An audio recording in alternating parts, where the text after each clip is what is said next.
Բարձր սիրելի հայրենակիցներ, իրավունքի պահանջատիրություն հաղորդաշարի մեր հերթական թողարկումն է։ Մեր ամեն շաբաթյա հաղորդման այսօրվա հյուրը Վարդան Երավետյանն է, Սասնածուռ, Ապստամբ եւ մեր այսօրվա հաղորդումը բնականաբար նվիրված է լինելու ապստամբությանը, քանի որ ապստամբության 10-րդ տարին է արդեն։ Վարդան ջան, քո թույլտվությամբ ես մի քիչ ավելի ամիջական ոչ թե պարոնով դիմեմ, երևի այտենց խոսենք ավելի մատչելի լինի, թե մեզ համար, թե մեր տարանի համար։ Սենց եմ մտածել, մեր այսօրվա զրույցը 3 մասի բաժանենք, այն թե ինչպես հասունացավ ապստամբությունը, ոնց կայացավ այդ process-ը որպես մասնակից ականատես այդ ամեն ինչը, որ այդ ամեն ինչի մեջով անցած մարդ, որպես ու հետոն արդեն ապստամբությունից հետոն, որը գալիս է հասնում մինչև այսօրերը ու ինչ message է պարունակում էլի այդ ապստամբությունը, որ այսօր էլ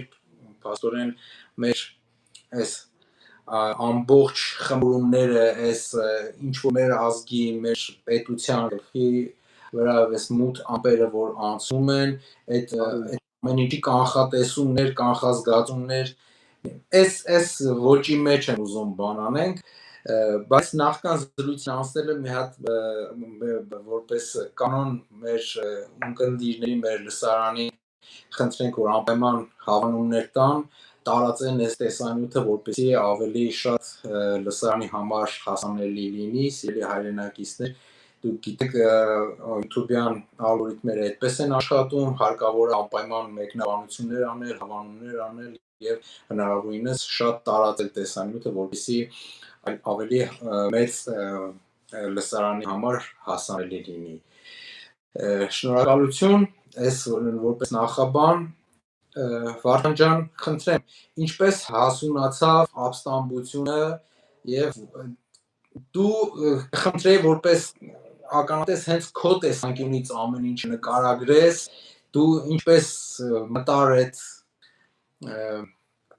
process-ի մեջ ու ոնց ստացվեց, խնդրեմ։ Նախ եւ առաջ ողջունում եմ մեր լսարանին եւ մաղթում եմ մեր լսարանին համբերություն եւ ուժ, որովհետեւ հիմա մենք շատ լուրջ, շատ բարդ իրավիճակում ենք հայտնվել, բայց այս իրավիճակը, այսպես ասած, նոր չի։ Հիմա ինչ անցնենք հարցադրումներին, ուրեմն իմ ճանապարհը, ոնց ես գնացի այդ ամենին հասանք նրան, որ որոշվեց դիմել զինված ապստամբության, դրա ակունքները նախ իմ երևի մանկությունից է սկսում, իմ տեսակի առումով, ես այդ հայրենասիրական նկարտումները միշտ ունեցել եմ, իսկ ինչ վերաբերում է արդեն մեր անկախության տարիներին, սովետական միության փլուզումից հետո, ես 88 թվականի Արցախյան շարժման առաջի օրվանից եղել եմ հրապարակում օպերայի ազատության մեր եւ այդ ամենը իմ աչքի առաջ է անցել, բայց այն ակունքները եկավ նրան, երբ որ անկախություն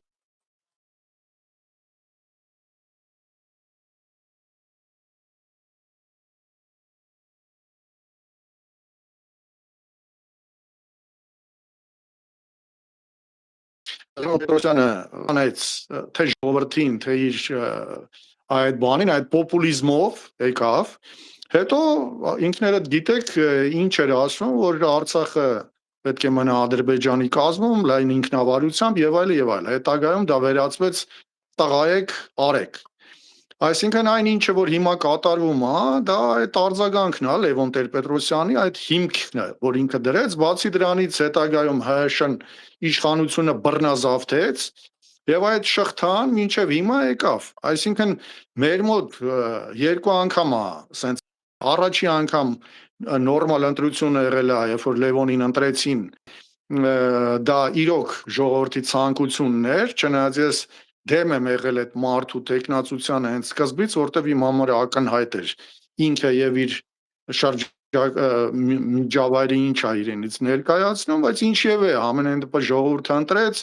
այդ պոպուլիստական բաների։ Նույնը հիմա է, նույնը Նիկոլի Պահովա, որովհետև նա էլ ժողովրդին ինչեր էր խոստանում եւ ինչի բերեց։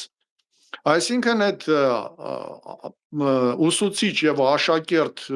բանը կա, իսկ արանքում կային Քոչարյան, կային Սերժիկ, որոնք երկուսն էլ իշխանությունը բռնազավթող էին, արդար ընտրություններ չկար, այսինքն մեր շարժումը ըստ էության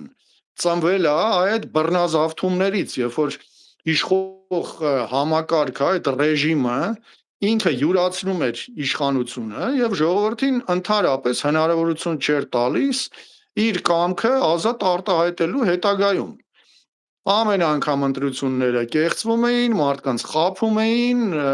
ընտրակաշառքներով, ինչ որ փողերով եւ այլն, ու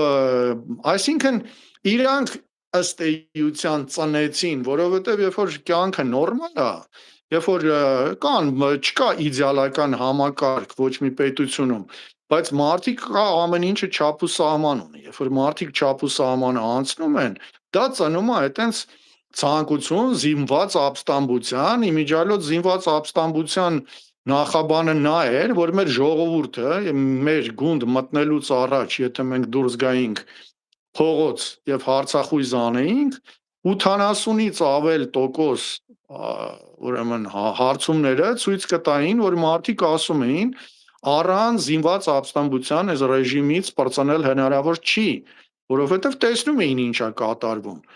Ու հիմա էլ էլի նույնանման իրավիճակ է, երբ որ մարդիկ տեսնում են ինչ են անում, ու ոչ մի լույս չի երևում, այսինքն չի երևում, որ ընտրողը անհատի վերջո իր կամարտահայտությամբ կհասնի արդարության։ Այսինքն նախաբանը սա էր, որ բացի դրանից, որ կար ներքին այդ խնդիրը, նաև կար մեր մյուս խնդիրը, որ մեր Արցախը վտանգի մեջ էր, որովհետև այդ Լևոն Տեր-Պետրոսյանի դրած հիմքը նա էր, որ նա առաջի օրվանից միացում վանկարկելով այդ գաղափարախոսությամբ գալով ինքը դավաճանեց մեր ժողովրդին, մեր ազգին, մեր ապագային եւ այդ ականը, որ ինքը դրեց, ինքը այդտենց տասնհակներով շարունակվեց մինչև այս ներկա մեր ժամանակով նա, որ իրագործվեց նրա այն բաղձալի իղձերը իրագործվեցին։ Հիմա ինքը իրան ասես ինքը կասի ոչ, ես իհարկե դա բան չի անում, բայց փաստը մնում է փաստ։ Ինչ որ նա ասում էր, սա արեց։ Իրագործեց, ուղղակի նրանք չէին ուզում մտնեին հայոց պատմության մեջ որպես դավաճաններ, ամեն մեկը փորձում էր բարդի այդ խնդիրը մյուսի վրա, սա որոշեց, որ ինքը էլ ուրիշ ճանապարհ չունի, ինքը գնաց այդ ճանապարհով, որովհետև եթե դու պարտվում ես, դու ստիպված ես լինում այդ պարտությունը արդարացնել։ Ինքը հիմա այն ինչը որ ասում էր, եթե նախկին տեսագրությունները նայենք, ինքը ինչ էր ասում, նախկինների Պահով ասում էր փող զիջում, դա նշանակում է դավաճանություն, ինչ ենք մենք փող զիջելու։ Իսկ հիմա ինքը գնաց այդ ճանապարհով, որ ինքը պարտվել է, հիմա ոնց որ ինչ որ բաքսորա դուրս է եկել մենամարտի պարտվել է, հիմա ինքը արդարացնում է իր մոտիկներին, ծանողներին, բան, որ գիտեք ինչ, եթե ես հաղթեի, եթե ես մնա այդ ամեն ինչի մեջ, ստիպված էի պայքարի մեջ լինել, ու ավելի շատ ծեծ կուտեի, ու մի օր կարող է ինձ ծեծեին որ մի հատ ավելի ուժեղը։ Դրա համար տեսեք ինչքան լավ եղավ, որ ես պարտվեցի, այդ դարդից պրծա, այլ բոքսով չեմ զբաղվի, ես կգնամ, չգիտեմ, այնտեղ խելոք սուսուփուս ինձ ով ծեծողները ինչ կասեն, ես նայել կանեմ։ Մի խայտարակ բան է։ Այսինքն այդ Արցախը հանձնելու իրավիճակը զուգահեռ ներքաղաքական իրավիճակի հետ, որովհետև Քարոյան ինչ էր, դա նախաբանն էր։ դա նախաբաններ, ինչը հետագայում վերածվեց 44 օրյա պատերազմի, որովհետև այդ ժամանակ էլ եթե հիշում եք, կային տեսագրություններ, որտեղ մեր զինվորները, մեր բանակայինները խոսում էին, ասում էին թշնամին մոտենում է, թշնամին գալիս է, զեկուցել են, ամեն ինչ արել են, բայց անտեսվել էր այդ ամեն ինչը ղեկավարության կողմից։ Նրանք ուղղակի էլի մեր տղաների հայրենասիրության, անձնազոհության բանով նրանով, որ իրանք գնացին այդ նմանատիպ զոհողությունների, կարողացան քառօրյայում այն կարգի հզոր ուրեմն դիմադրություն ցույց տանք, որ ակնկալի եկավ թե ադրբեջանական կողմը, թե ներսի իշխանությունը, թե չէ իրանք ուզում էին դա արդեն իրագործեին։ Դրա համար այդ ապրիլից հետո, ապրիլյան այդ քառօրյա պատերազմից հետո պարզ դարձավ, որ իշխանությունները միանշանակ արդեն գնում են այդ դավաճանությանը, նաև հաշվի առնենք, որ իրենք չէին էլ թաքցնում։ Նույն Սերժիկը ինքը ասում էր, որ մենք պատրաստ ենք 5 շրջաններ տալ, հետագայում այդ 2 շրջանը տալ եւ այլ եւ այլ։ Այդ խոսակցությունները արդեն լսարանին ընտելացնելու արդեն գնում էին, արդեն հասունացնում էին մարդկանց մոտ։ Դրա համար մեր մոտ արդեն հասունացավ այն գաղափարը, որ արդեն հապաղել հնարավոր չէ եւ պետքա գնել ավելի ռադիկալ գործողությունների, մանավանդ որ մեր ժողովուրդը լիարժեք հոգեբանորեն ներքուստ պատրաստ էր, ինչը եւ ցույց տվեց արդեն հետագա զարգացումները։ Հենց նույն այսօրը ուղիղ 10 տարի առաջ մենք ազատագրեցինք պահակային ծառայության այդ ոստիկանության որջը, որը ծառայում էր որպես մահակ մեր ժողովրդին, ուրեմն խոշտանգելու, մեր ժողովրդին անընդմեջ, թե ընտրություններից հետո ընթացքում անընդհատ մեր ժողովրդին պահելու այդ ահաբեկված, պահելու խեղճացած վիճակում։ Դա մահակն էր, մտնելով գունդ մենք փաստորեն այդ մահակը նրանց ձեռքից վերցրեցինք, մահակներից մեկը։ Եվ ինչ եղավ, փաստորեն մեր ժողովուրդը, ամբողջ ժողովուրդը, դուք էլ Միացյալ Նահանգներում, մեր ամբողջ հայությունը սատարեց մեզ, այսինքն մեր հաշվարկը, մեր տեսակետը, այն որ ժողովուրդը պատրաստ է եւ նրա ցանկությունն է, մենք իրականացրեցինք հայ ժողովրդի ցանկությունը, այլապես ժողովուրդը ոտքի չէր կանգնի, չէին ասի մենք սասնածուռ ենք, չէին փորձի չլսված բան է, երբ որ փորձ եղավ իշխանության կողմից մեզ ներկայացնեն որպես ահաբեկիչներ, նրանց մոտ դա չստացվեց, որովհետև ժողովուրդը չընկալեց դա եւ չկա աշխարհում նախադեպ, որ ահաբեկիչները ինչ որ գործողություն անեն եւ համայն հայությունը մտածի ոնց անի այդ ահաբեկիչներին ինչով կարողանա օգնել։ Էլ չեմ ասում, որ արդեն տեղում մարդիկ մտածում էին ոնց մեզ հաց բերեն, ոնց մեզ ջուր բերեն, ինչով աջակցեն։ Այսինքն դա խոսում է, որ մենք իրականացրել ենք ժողովրդի հստակ պահանջը։ Եվ ինչ վերաբերում է հաց ու ջուր բերելուն եւ այդ գործողությունը բերեց նրան, որ գտնվեց Հայաստանում մի հերոսներից հերոս Արտուր Սարգսյանը, հաց բերողը, որը միանձնյա իրականացրեց, եթե մենք իրականացրեցինք մեր ժողովրդի այն մտածելը, որ պետքա զինված ապստամբությամբ այդ հարցը լուծել, մենք գնացինք այդ քայլի, հաց բերողն էլ որոշեց, որ բոլորը ուզում են մեզ ինչ որ բանով աջակցեն, եւ այդ մեկը ինքն է, եւ ինքը դա արեց։ Դրա համար էլ ինքը դարձավ ամենա վտանգավոր սասնածուռը մեր մեջ, եւ դրա համար էլ ինքը փաստորեն խոշտանգվեց եւ նահատակվեց հանուն հայրենիքի, հանուն մաքրության, հանուն նրա, որ ապագա սերունդները տեսնեն ինչ կարելի է անել նման իրավիճակներում։ Մի խոսքով մենք արդեն երբ որ մտանք գունդ,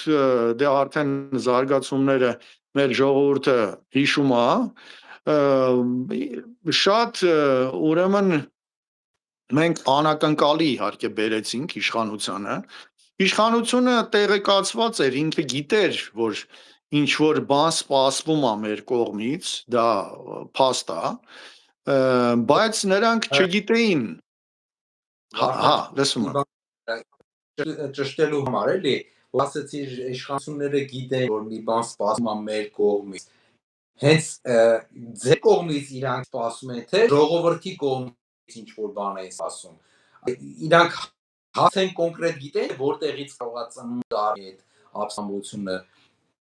Ուրեմն դե բնականաբար ժողովրդի կողմից, որովհետև այդ խոսակցությունները, որ համաժողովրդական բնույթ է կրում,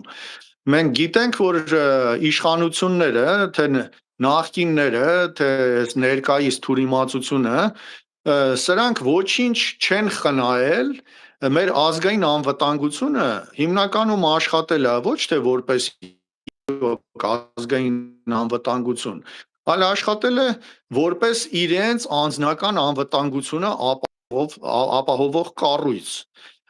Դրա համար այդ գաղտնալսումները տարբեր տիպի բնականաբար իրանք բոլոր համեմատաբար ակտիվ ռադիկալ շրջանի մարդկանց գաղտնալսել են, հետևել են, ինչը վերաբերում է այն ժամանակ նախախորհրդարան էր, հետո հիմնադիր խորհրդարան էր, շատերը կհիշեն ինչ հալածանքների էինք մենք ենթարկվում եւ բոլոր այն անձիկ, այն քաղաքացիները, որ մեզ սատարում էին, մեզ միանում էին, նրանց շատերին աշխատանքից հանում էին, այն ինչը որ հիմա սա է անում, նրանք էլ են արել։ Մարդիկ ուղղակի չեն տեսել հիշում, պայքարի մեջ այդքան բան չի եղել, բայց այդպես էր, բոլորն էլ հալածանքի էին ենթարկվում, թե աշխատանքից էին հանվում, եթե նրանց չէին բանանում, նրանց մոտ բարեկամներին, ծնողներին, այդ ամեն ինչը, այդ համակարգը, ինչը որ հիմա կա ու շարունակվում է, դա այդ հիմքը դրել են այդ ժամանակ, դա ՀՇ-ից է եկել։ Արդեն 30 տարվա հիմք ունի այդ իշխանությունը բռնազավթելու մշակույթը։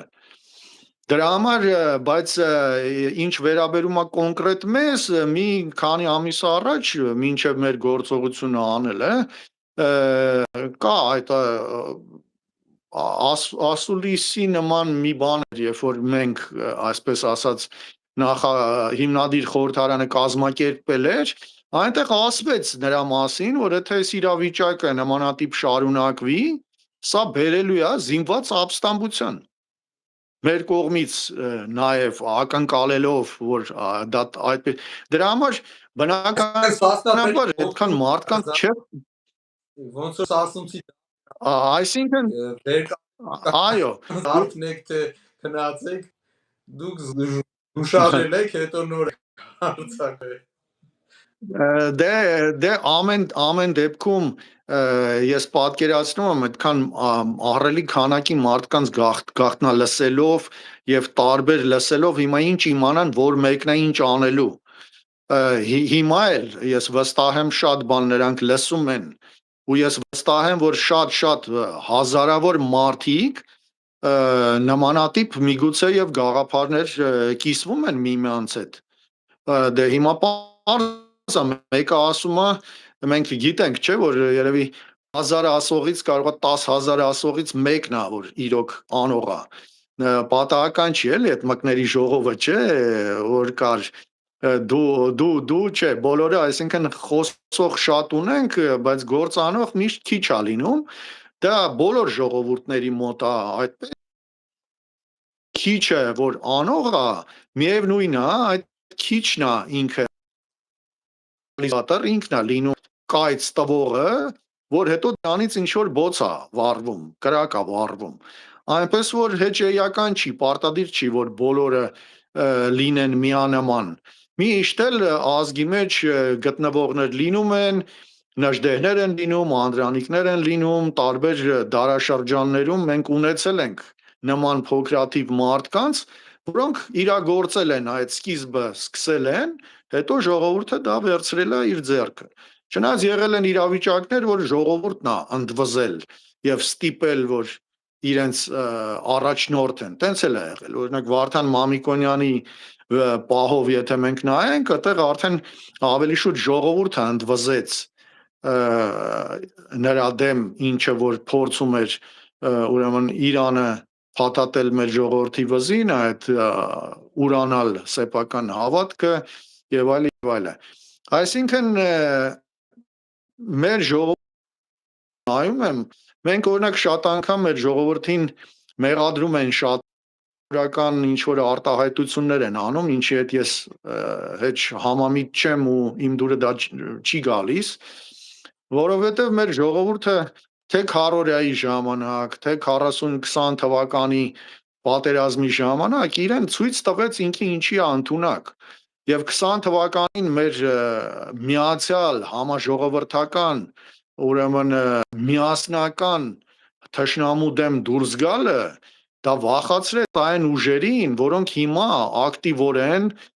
կամաքանդում են մեր ժողովրդի հավաքական ուժը, պատմական ուժը ուզում են վերածեն իրական ոչնչության, սարքեն ազգին, սարքեն ամբողջ, որովհետև նրանք 20 թվականին տեսան, որ կուսակցական պատկանելիությունը մեր ժողովրդի մեջից դուրս է եկել։ Էլ ոչ ոք չի ասում դու ինչ կուսակցությունից ես։ Բոլորը միահամուռ միրունցք դարձած աշխատում էին Արցախյան պատերազմում, ով ինչով կարողա օգտակար լինի։ Եվ դա կրեց համահայկական ամբողջ աշխարհի հայության հավաքական միացյալ բնույթ կրեց դա։ Այդա ահաբեկեց այդ ուժերին, այդ թուրքական ասեմ, ինչ տարբեր այդ ներքին պառակտող ուժերը, որոնք հիմա էլ շատ ակտիվ աշխատում են, նրանք էին ահաբեկվել, որ հանկարծ հայությունը այդ հենքի վրա, փաստորեն պատերազմը ստացվեց, որ կարող է հակառակ էֆեկտի բերեր։ Այսինքն մեր հայ ժողովուրդը վերջապես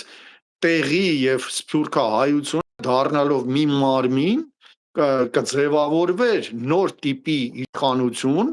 որը կբերեր արդեն բարգավաճման եւ Հայաստանի հզորացման, այդ թե ինչից նրանք շատ վախեցան։ Դա մենք ուզում էինք 16 թվականին անեինք,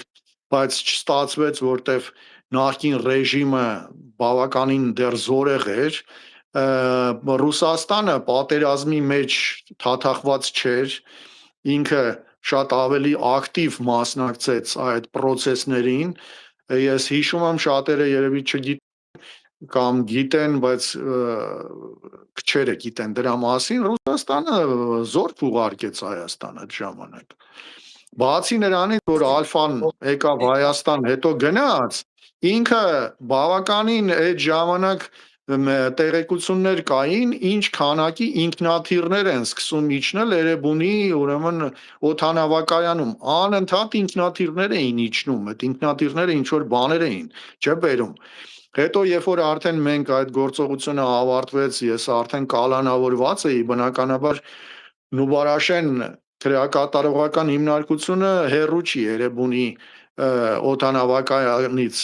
Ես ինչքան ժամանակ էր, մոտավորապես մի շաբաթ էր, անընդհատ լսում էի, ոնց են այդ ռազմական ինքնաթիռների ձայն էի լսում։ Արդեն հետ էին գնում, ինչ որ բերել էին, հետ տարան։ Այսինքն դա ակնհայտ էր։ Այնպես որ այդ գործողությունը ինչին որ մենք գնացինք, դա արդեն օրվա պահանջ էր, դա անհրաժեշտություն էր, ճիշտ է, միգուցե մենք մեր ապստամբությունը չբերեց լիարժեք հեղափոխության, որովհետև նրանք ժողովրդին ուղակի ջարդեցին այդ ժամանակ, բայց նույնանման մեր ժողովուրդը ոտքի էր կանգնել, ամեն ինչով փորձում էր մեր ակցեր, եւ ասեմ, որ ձեր խոնարհ ծառան, որ հիմա ձեր արչեւ նստած զրուցումը դա մեր ժողովրդի հավաքական պահանջի հետևանքն է, թե չէ մեզ կսպանեին, եթե ժողովուրդը չընդվզեր, մեզ ուղղակի կսպանեին, առանց խղճի խայծ զգալու։ Հիմա էլ է նույնը, եթե իշխանությունները ինչ որ հարցերում զիջում են, նրանից չի որ նրանց մեջ բարոյականություն կա։ Այդ անբարոյականությունը նախկիններից եկել է այդ ռեգրեսիվ սելեկցիան, որ ամենավատը իշխանությունը անընդհատ զարգացել է ու փոխանցել է մեկը մյուսին, բերել է այս նրան, որ ծնվեց մի հատ այսենց հրեշ, որը հիմա այս մեր ժողովրդին ենթարկում է բոլոր տիպի, ուրեմն կտանքների, բոլոր տիպի բացի ֆիզիկականից, բարոյ հոգեբանական եւ ամենանրբագույն մեր ազգի բացի նրանից ազգ ստեղծող զգացմունքներն է ինքը ոչնչացնում, թե Մասիսով, թե եկեղեցով, թե ընդհանրապես խոնարհ ծառա փորձելով դարձնել մեր ժողովրդին մեր թշնամուն Ադրբեջանին։ Այսինքն ինքը այսօր փաստացի մենք ընդամենը Ադրբեջանի մի նահանգ ենք դառել իր նահանգապետով։ Սա փաստ է, սա չի կարելի հերքել, որովհետև եթե ազգայինը, եթե հերոսականը, եթե դպրոցներում հանվում է մեր հերոսների նկարները, եթե այդ գաղափարախոսությունը Արարատի ֆոնին հանվում է, տակը բան չի մնում, տակը ընդամենը մնում է ինչ որ մի կենդանի մարդ, որը շնչում է, ուտում է, բայց ոչ մի ներքին պարունակություն ինքը չունի։ Նման մարդը ընտանիք չի կարող։ Ինչ որ հասարակություն են ձևավորում, որը Այո, դա իսկ sense բանից խոսացինք Վարդան ջան, դու շատ լավ տեղին հիշեցիր ավարայը, որ ժողովուրդը պահանջեց ժողովրդի այո, այսօր ցավոք սրտի այս ռեժիմները, այսինքն ռեժիմը, ոչ թե ռեժիմները, ռեժիմը շատ լավ արդեն հասկացել է, թե ամենակարճ ճանապարհը որն է հասարակությանը կառավարելու, տիրելու, որ պետք է ուղղակի քարոզչությամբ ապազգային ինքնություն ջնջող մեխանիզմներով ուղղակի մերկացնել ազգի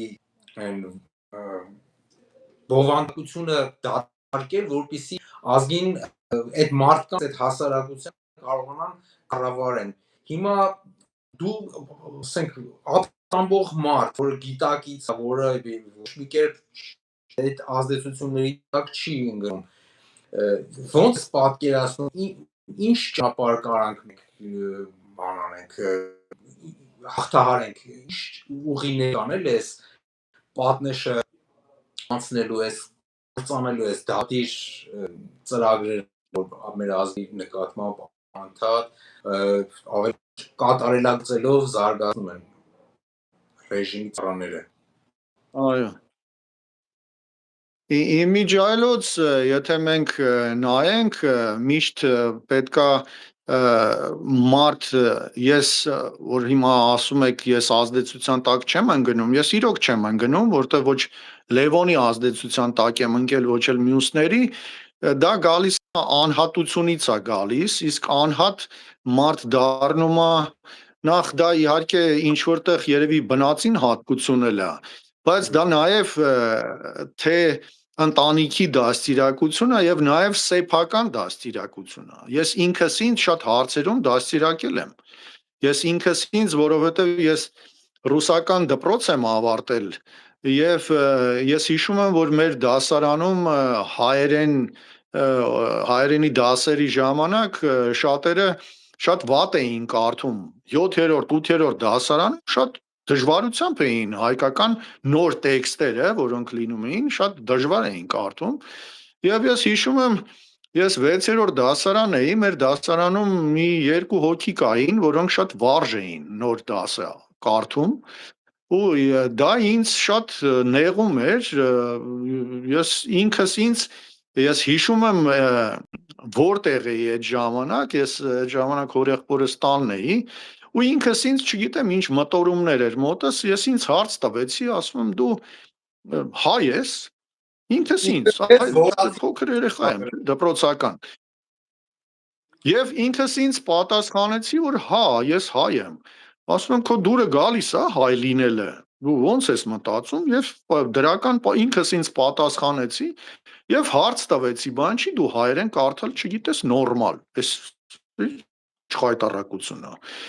Եվ ինքս ինձ առաջադրանք տվեցի, որ դու հիմա կգնաս, մի գիրք կվերցնես եւ կկարդաս։ Հիմա որ ասեմ մի քիչ անալոգիա կարող է առաջանա, ես մոտեցա ուրեմն այդ գրադարան ուներ հոր եղբայրս տանը, մոտեցա նայեցի եւ ամենահաստ գիրքը ընտրեցի այդ դրված հայերեն գրքերից մեկը, որը Պապ Թագավորն էր։ Այ որ ես հիմիկվա ես ողորմելին Պապ Թագավորից է խոսում։ Ինքը որ կարդար նորմալ հասկանար Պապ Թագավորը ով է։ Ինքը կհասկանար, որ իր բախտը բերել է, որ ինքը Պապ Թագավորի ժամանակ չի ծնվել։ Դե չէ մի անգամից քոքը կկտրվեր։ Ինչ էր, ես այդ գիրքը վերցրեցի, ընթերցեցի, ուրեմն սկիզբը երևի մի 30 թերթ 40 մի քիչ շատ դժվարությամբ անցավ, ոնց որ ասած, հետո բացվեց լեզուս ու ես այդ գիրքը ջրի պես ավարտեցի։ Դրանից հետո ես դասարանում միացա այն մի 2-3 հոգուն, որոնք ցած ջրի պես վարժ հայերենը կարդում էին։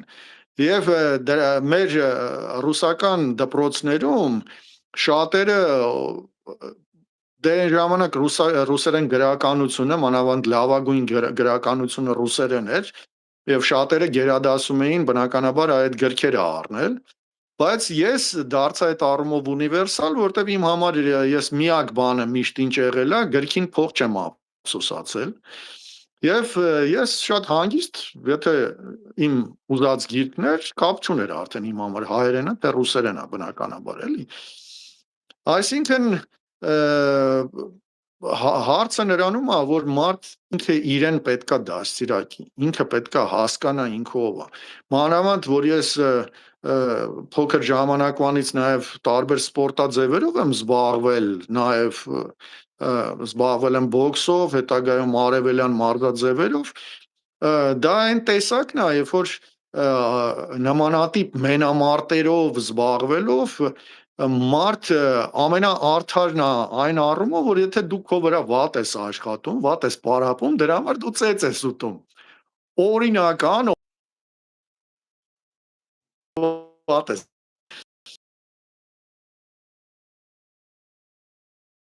մնացած սպորտաձևերը իհարկե ավելի մեղմ են, այնտեղ ուղղակի բարոյական կարող է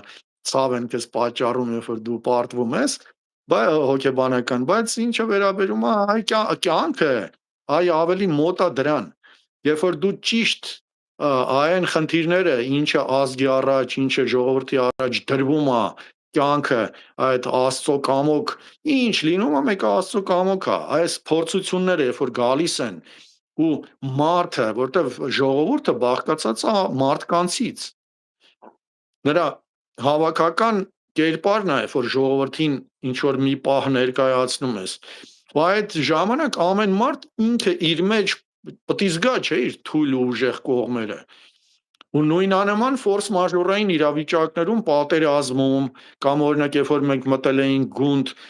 նույն իրավիճակում, երբ որ քո վրա թե թնդանոթից են կրակում, թե գազ են քո վրա բանանում, այսինքն բոլոր տիպի հնարավոր միջոցներից փորձում են քեզ, որ ասում են դե ձեզ չէին ուզում սպանեին, ոտքին էին կրակում, երբ որ թնդանոթի մեջ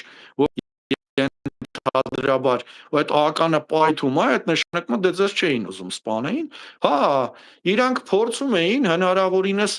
չսրեն իրավիճակը, որովհետև կարող է ամեն մեկի նմանատիպ մահը բերել ժողովրդի ինչ որ պայթյունի, նենց չի որ մեզ տենց սիրելուց էին վերջին հատվածում,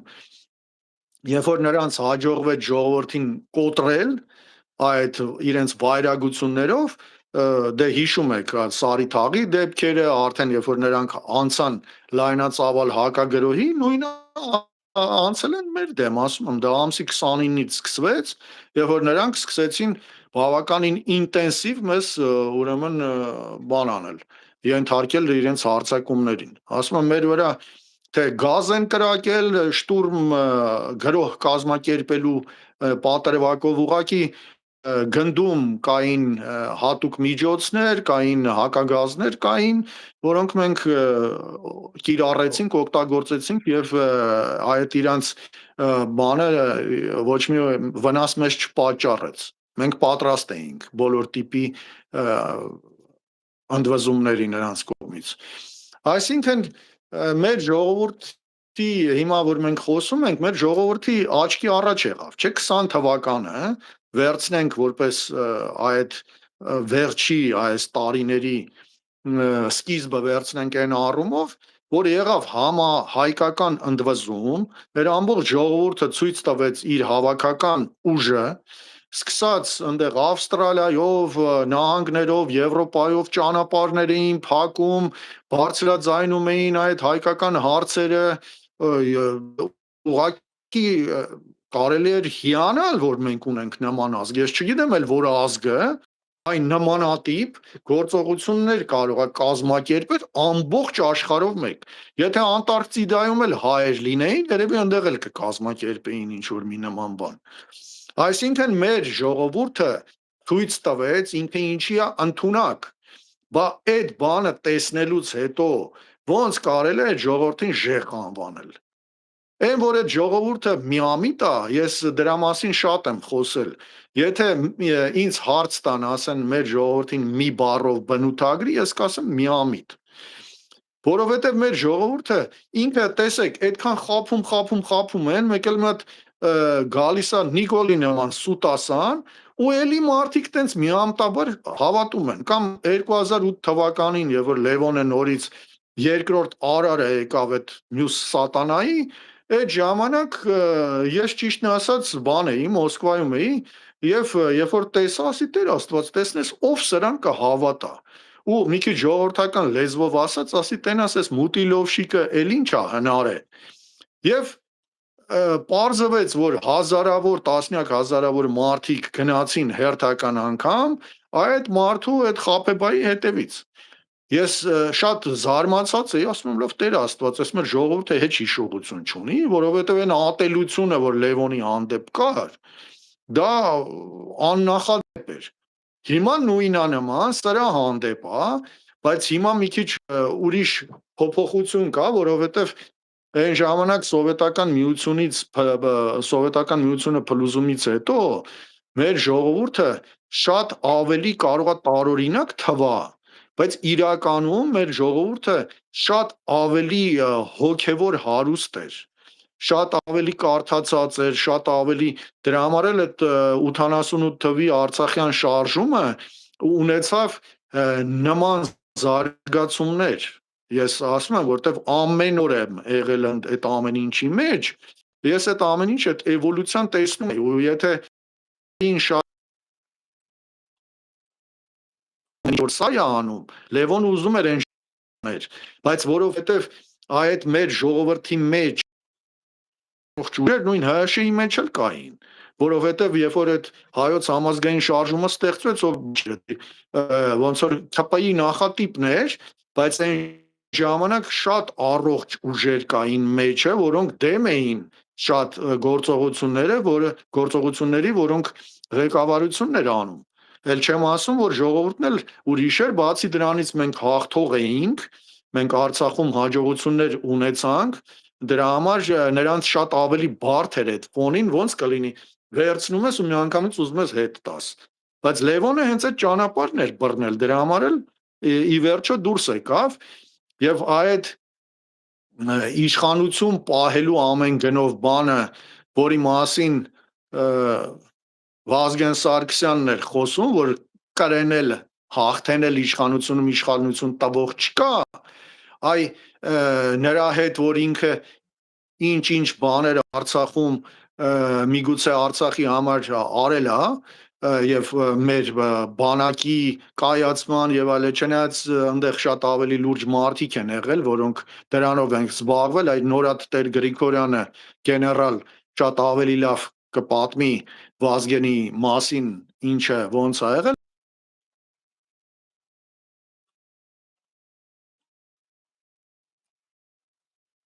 բարով, որովհետև որ հիմա խոսում են, որ մնային էս կլներ, ոչ մանալ չէր լինելու, որովհետև այդ հիմքը իշխանություն բռնազավթելու դրել էին, եւ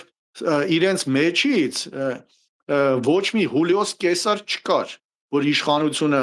բռնազավթեր, ոչ նախկինում, ոչ հետագայում նրանցից ոչ ման չէր արել, ինչ էին արել, որ սենց բան է կանում, ցավոք պետք է արձանագրել, որ այն մարդիկ, որոնք իրոք ազգի համար, թե Արցախյան շարժման, թե տարբեր բնագավառներում մարդիկ կային ֆինանսներ դրեցին, որ ստեղ փամփուշտներ արտադրեն տարբեր, այդ մարդկանց գցել են բոլորին, բարի բուն իմաստով, խաբեցին, այդ մարդիկ իրանց եղած մնացին դուրսը, փողեր ներդրեցին այդ ամեն ինչի մեջ, հետո իրանց ոչ մի կոպեկ էլ չտվեցին, խաբեցին, դրա համար այս ամեն ինչը հիմա գանք նրան ինչա պետք բան անել, ես ինչի ասեցի ես նախաբանը, այսինքն մեր ժողովուրդը որպես հումք ինքը լավն է, այդ միամտությունը Սասունցի Դավիթն էլ էր միամիտ, բայց զորեղ էր, չէ, որ ջղայնանում էր թողու փախի, հիմա այդ զորեղությունը մեր ժողովրդի մեջ կա, երբ որ ինքը ինչ որ մի բանի հավատում է, երբ որ ինքը ցանկանում է, ինքը դա սարեր կարող է շուռ տա, այդ դրանից էլ հենց մեր թշնամին վախենում է, այդ դրա համար ուզում է փչացնի այս ժողովրդին, որ ինքը միամիտ այդ ներքին պարունակությունից, այդ գենոֆոնդը, որ նայիրյան թագավորություններից եկել է մեզ հասել է, մեր նախահար հայկից եկել է, որ մեզ սարքի աֆերիստ, որ մեզ սարքի այդ ճկուն բանսարք ու բարոյականությունից անբարոյական մի տեսակ սարքի, որի համար մենակ սեփական բարեկեցությունն է կարևոր, ազգայինը ընդհանրապես վերանա, ինքը մտածի մենակ ոնց անի, հարևանից գողանա, սրանից ինչ անի, չանի, տանի մենակ իր երեխուն, իր ընտանիքը պահի, այդ թե ինչ են ուզում սրանք անեն, իսկ այդ ընթացքում զուգահեռ այդ Նիկոլի բարեկամ ընկեր հարազատ Ալիևը իր դպրոցներում շարունակում է դասավանդել, որ հայերը թշնամիներ են, որ հայերը ուրեմն պետքա որ հպատակ լինեն եւ նրանց բնականաբար նրանց վերջնա նպատակը թուրքական աշխարհի հայությունը ոչնչացնելն է եւ դա շատ բնական էլեմենտար բացատրություն ունի, որովհետև նրանք ապրում են հայերի տան մեջ, այսինքն կար մարդ, որը ուներ բնակարան, եկել են բնակարանի մեծ մասը զավթել են, իսկ այդ մի հատվածը, որ մնացել է մի փոքր սեփականատիրոջ ձեռքը, նա ժամանակ առ ժամանակ ձայն է բարձրացնում, որ այս տունը իրենն է, որ ինքը, այսինքն դրա համար նրանք ուզում են նրանք ուզում են օրինական կոնկրետ վտանգ, նրանք ուզում են այո, նրանք ուզում են սեփական օրինական սեփականատիրոջը ոչնչացնեն, որ արդեն ոչ ոք չխոսի, նրանք ուզում են փակեն ոչ միայն հայերի, սենց ասած, բերանը, կողմ ասած, այլ ամբողջ համաշխարհային հանրության, որովհետև ճիշտ է, համաշխարհային հանրությունը կլինեն դա Ֆրանսիան, կլինի Միացյալ Նահանգները, մյուսը, նրանք դա մեր սիրուն աչքերի համար չեն անում, նրանք շահարկում են մեր դժբախտությունը, բայց հոգուտ մեզ է ստացվում, եթե մենք իհարկե միանանք եւ օգնենք այդ process-ներին, բայց այսքան ժամանակ եթե մինչև սովետական միության փլուզումը մենք սուբյեկտ չէինք միջազգային իրավունքի եւ չէինք կարող մենք բարձրաձայնել մեր այդ ազգային խնդիրները, ապա անկախությունից հետո մենք ի վիճակի էինք, երբ որ շատերը երևի մոռացել են կամ չեն էլ հիշում, չեն Ռաֆի Հովանեսյանին ինչի համար Լևոն Տեր-Պետրոսյանը հանեց աշխատանքից, երբ որ նա Թուրքիայում խոսեց այդ հայկական հարցի շուրջ, նա անհապաղ նրան հեռացրեց աշխատանքից, այսինքն այդ դրվածքը Որովհետև երբ որ դու արդեն սուբյեկտ ես միջազգային իրավունքի եւ դու կարող ես ինքդ բարձրաձայնել քո խնդիրներին, դա իհարկե հակառակորդի համար, նույն Թուրքիայի համար սարսափելի է, որովհետև դու արդեն պետական մակարդակով ցածրում ես դնում։ Դրա համար էլ 30 տարի ոչ ոք այդ հարցը չի դնում այստեղի ուրեմն իշխանությունը հայաստանյան չի դնում այդ հարցը։ Այդ հայ դատի խնդիրը այդպես էլ մնաց Սփյուռքի տնօրինության տակ։ Սփյուռքն է դանում, դրա համար էլ հիմա նրանք ի ուրախություն թուրքերի նրանք ուզում են Հայաստան Սփյուռքը լրիվ տարանջատեն, Սփյուռքին դնեն մի կողմ, միշտ օգտագործել են որպես սենց ասած բան կաթուկով, որ եթե մեզ մի բան պետքա դուք տվեք, մնացած հարցերում սուս մնացեք։ Հիմա սրանք էլ էս օրենք ընդունես, չէ՞, հիմա էլ էս ընտրությունների պահով։ Այսինքն հələ մի հատ էլ բացի նրանից, որ զրկեց Սփյուռքի ուրեմն բնակչությանը իրավունքից, նաև ինքը զրկում այն մարդկանց, որոնք հիմա գնացել են արտագնա աշխատանքի։ Կապ չունի։ Միացյալ Նահանգներ կլինի, Ռուսաստան կլինի։ Հիմա նա պետք ամսվա մեջ մտնի, որ ինքը գաս տեղի ընտրություններին մասնակցի։ Թե ասա տականք դու նրա ընտանիքին դու պահելու ես։ Այսինքն այստեղ այն ինչը որ կատարվում է, հիմա մենք որ նայում ենք, եթե ասում եմ Թուրքիայից մի հատ մաքուր թուրք բերեին տնեին Հայաստանին ղեկավար, երևի ինքը ինչ որտեղ շատ հարցերում իրան ավելի մեղմ կպահեր, կասեր այ մարդ, կասեն թուրքա սենց կեղտոտ բաներ անում, մի քիչ զգուշ անեմ, մի քիչ թողուշ լինի։ Սա չէ, սա այն բանի Գորբաչովի ասած Ուսկարենյանն է մցրել, արագացումը, նրանց սովետը փլուզեց, սա հիմա Հայաստանն է ուզում ոչնչացնել եւ շատ արագ տեմպերով է անում։ Եվ հիմա իսցերիկա է մոտը, որ ինքը չկարողացավ սահմանադրական մեծամասնություն ունենա, հիմա նրա մոտ ճգնաժամ է, ինքը փորձելու է բոլոր տիպի բանսարկություններով, ահա բեկելով ինչ որ ձայներ երևի հակառակ կողմից կամ կորզի, կամ էլ գնա, չգիտեմ ես իմ ինչերի։ Ամենայն դեպս մենք արդեն տեսնում ենք, որ սա ամեն ինչի ընդունակ է երևույթը։ Հիմա մեր ավարտել միտքս ուրեմն հիմա ես ինչ էի այսքան նախաբանը մի քիչ երկար ստացվեց մեր ժողովուրդը մենք որ ասա տեսանք 20 թվականին ինչի ընդունակ եւ պատերազմը ինչի բերեցին այն նման շոկային պարտության մեր ժողովուրդը շոկի մեջ էր այն ամենալավ էլի բանի մենամարտից օրինակ բերեմ երբ որ ուժեղ կտրուկ հարված է ստանում նա գրոգի մեջ է նա անորոշ վիճակի մեջ է հայտնվում, նա չի իրականության հետ որոշ պահ կորցնում է, երբ որ ինքը հələ նոկաուտի չի ենթարկվել, բայց ինքը հələ ոտքի վրա է, բայց ինքը չի հասկանում ինչա կատարվում։ Այն նույնանման իրավիճակում մեր ժողովուրդը գտնվեց, բայց հիմա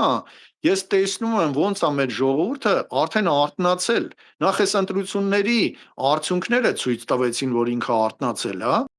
Բացի դրանից այն ատելությունը, որ ես տեսնում եմ, ամենասարսափելին մարդու մեջ դա անտարբերությունն է։ Սերը եւ ատելությունը դրանք զգացմունքներ են երկուսն էլ գերագույն։ Հիմա այդ ատելության բաժակը շատ սկսել է լցվել, ոնց որ 16 թվականին այդ Սերժիկի ժամանակ էր լցվել։ Հիմա էլ է ինքը լցված։ Ուղղակի կա մի զանգված տորիալներ են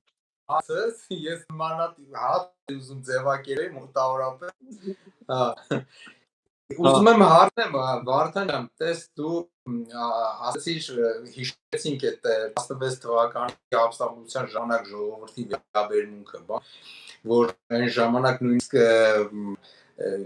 չեմ սխալվում BC-ից էր լագրողներ էին հարցումներ էին ասացրել եւ եթե մեկ հոգի չգտնվել որ այդ գործողությունը որպես ահաբեկչություն եւ այդ առումով բացառիկ էր այդ ամեն ինչը հիմա տես քանի որ ժողովրդի մեջ այդ ազգայինը կա եւ ժողովուրդը այդ նույնությունը ուներ ռեժիմի նկատմամբ ու գիտեր, որ անարդար վիճակ կա, ինչ որ մութ խաղեր են կազմակերպում ժողովրդի թիկունքում ու անտեղյակ պահելով, թե ինչ է հասունանում գալիք սերունդների համար։ Ի տարբերություն այդ դրա, այսօր կարծես թե արդեն դրսևորումներ կան, որ եթե այն ժամանակ որևէ խայտարակություն կլիներ, հանկարծ սասնարերի գործողություն ահաբեկչություն ակել, այսօր արդեն գտնվում են այդպիսիները համարակները ճակերտավոր, ովքեր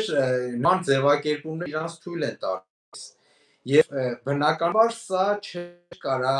այս ամիջը տեղի ունենար, եթե չլիներ պատերազմի ճակերտավոր էլի պարտությունը։ Ես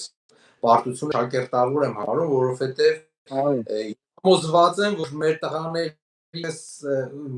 կռիվ ոչ պետության, ոչ զինվոր չէր կարող տալ, այդ անհավասար պայքարի էր, թե ուժի, մարդկային ուժի տարբեր տարբերությունների առումով, թե սպազինության առումով, թե պետական դավաճանության այդ աննախադեպ դրսևորումներով հանդերձ։ Հիմա բայց փաստը նրանումն է, որ այդ պարտությունը, այս ասած պարտությունը կապեցին ժողովրդի վզին ու այդ բարդույթը կարծես արդեն էֆեկտ է տալիս, բացասական էֆեկտ է տալիս։ Եվ դու որ ասես, որ ժողովուրդը արթնանում է, կարծես թե այդ արթնացումը դու տեսնում ես։ Ես իմ հարցս հետևյալն է. արդյոք հնարավոր է էլի նման պորտում տեղի ունենա մոտ ապագայում, ինչ կարծիքի ես, որովհետև այդ քո ասած ատելությունը, այդ զգացողությունը կամաց արդեն նոր ծիլ է տալիս։ Դե հենց հարցը նրանում է, որ այդ խոսույթը, որ սկսել են մեզ փորձում են որպես ահաբեկիչ ներկայացնել, վարկաբեկել, դա պատահական չի, դա վախից է։ Որովհետև նրանք շատ վախենում են, որ կարող է Սասնա Ծռեր 2 ինչ որ ի հայտ գա, կարող է Նեմեսիս 2 ի հայտ գա, նրանք շատ վախեցած են, որովհետև շատ անգամ, եթե չեմ սխալվում, Յանիկյանն էր ասել Ասալայի հիմնադիր, որ շատ անգամ 9 գրամ արճիճը շատ ավելի մեծ հարց է լուծում, քան բանակներ, կամ մի խոսքով նմանատիպ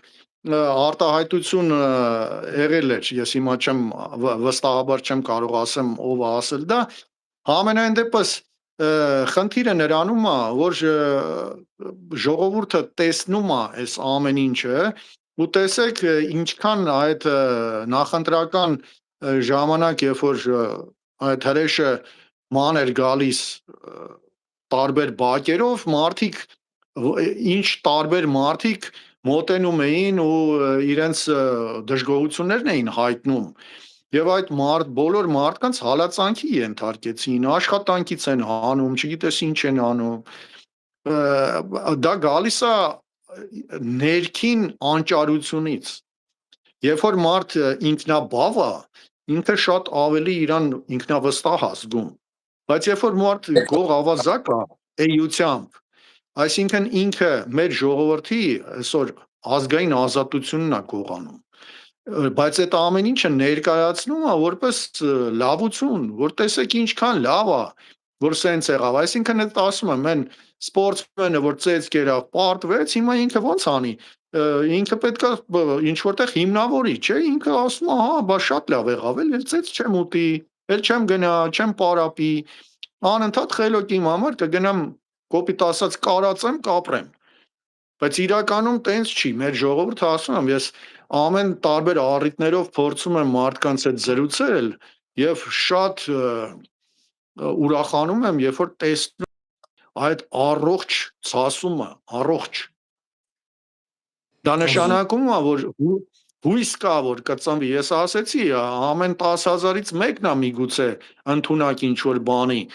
բայց հարցը նրանում է որ այն 10,000-ի մեջ էլ կան մարդիկ, որոնք այս պահին կարող է ընդունակ չեն, բայց մյուս պահին իրանք ընդունակ են։ Հետո բացի դրանից Հայաստանում ինչքան էլ որ իրան ճղիել, Հայաստանում հնարավոր չի տոտալիտար ռեժիմ ուրեմն սահմանել, որտեվ մեր ժողովուրդը այդ հարևան բնակչության այդ ոչխարային բանը չունի։ Ինքը չունի այն հատկությունը, որ ինչ որ մեկը եթե ղեկավար է, ուրեմն ինքը ոտից գլուխ ճիշտ է։ Բացի դրանից հարևան երկրում կան նաև այլ ազգեր, որոնք նորից շատ ծանր իրավիճակում են, իրենց ազգային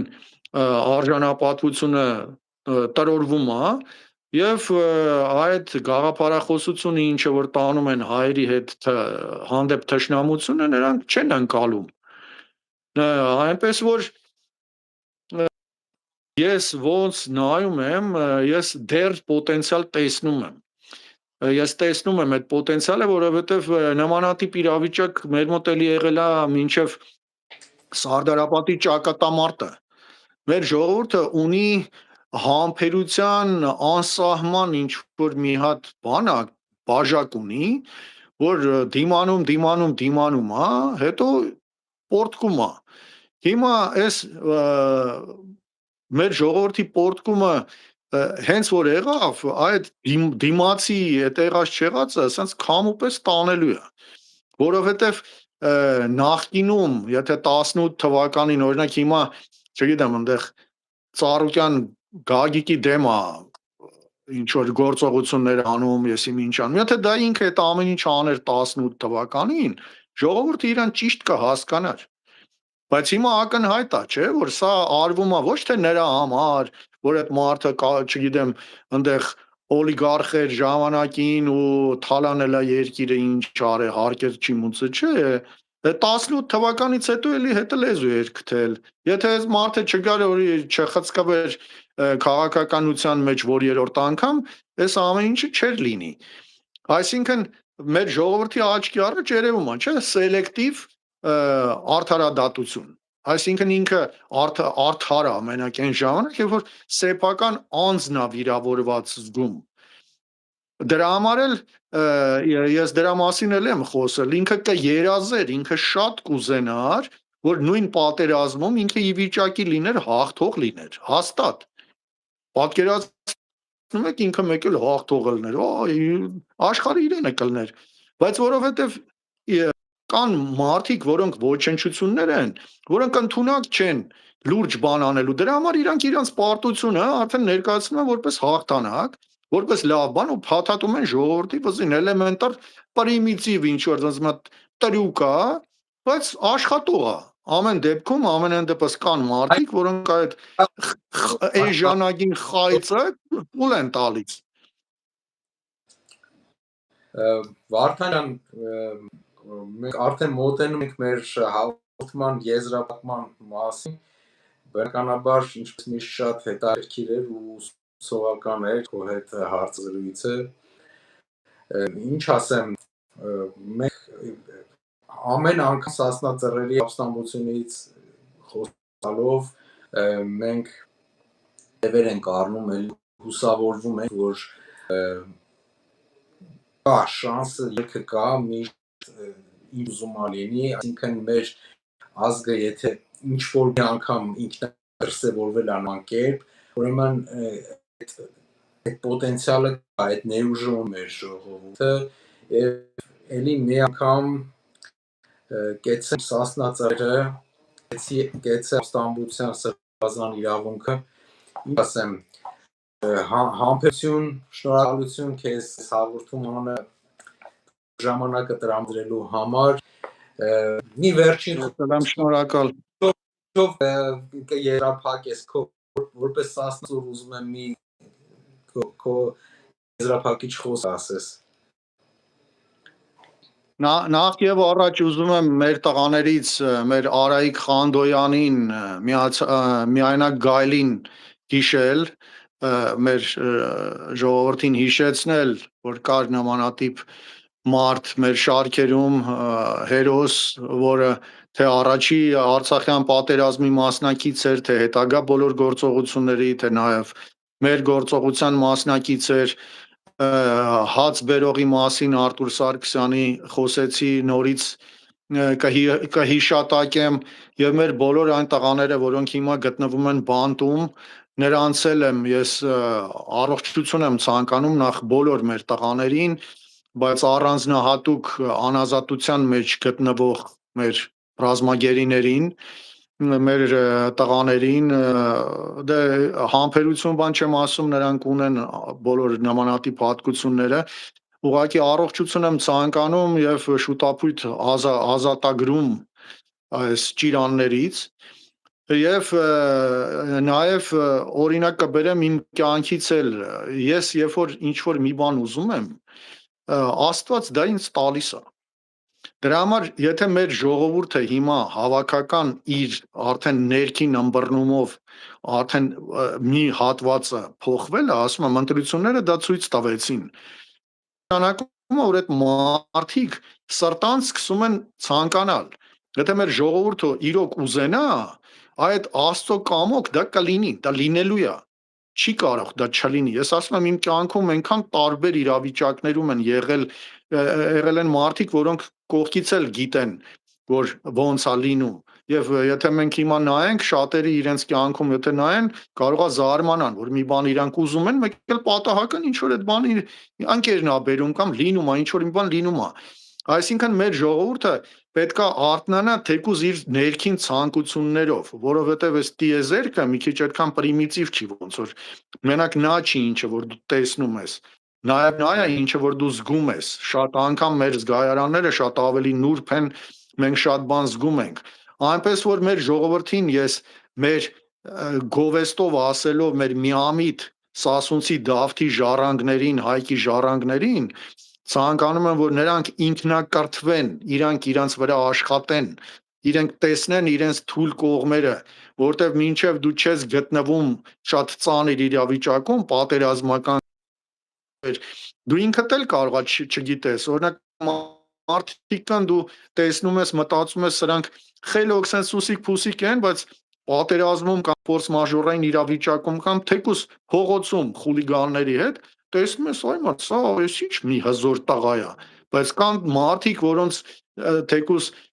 շրջապատում բան են անում որ իրանք sense հարգված են ինչ որ ուժեղ են տեղը գալիս է վախկոտ նապաստակներ են դուրս գալիս այսինքն մեր ժողովուրդը ունի այդ պոտենցիալը ամեն մի այսինքն մեր ժողովուրդը պողպատի նման եթե ճիշտ թրծվում է ինքը դառնում է հզոր մի բան է դա այսինքն ամեն ինչից չես կարող կավը երբ որ թրծում ես ինքը կարծրանում է պողպատը եթե ճիշտ թրծում ես ինքը կարծրանում է կարող ես թուր սարքես կտրես օրինակ ազգեր կան չունեն այդ հատկությունը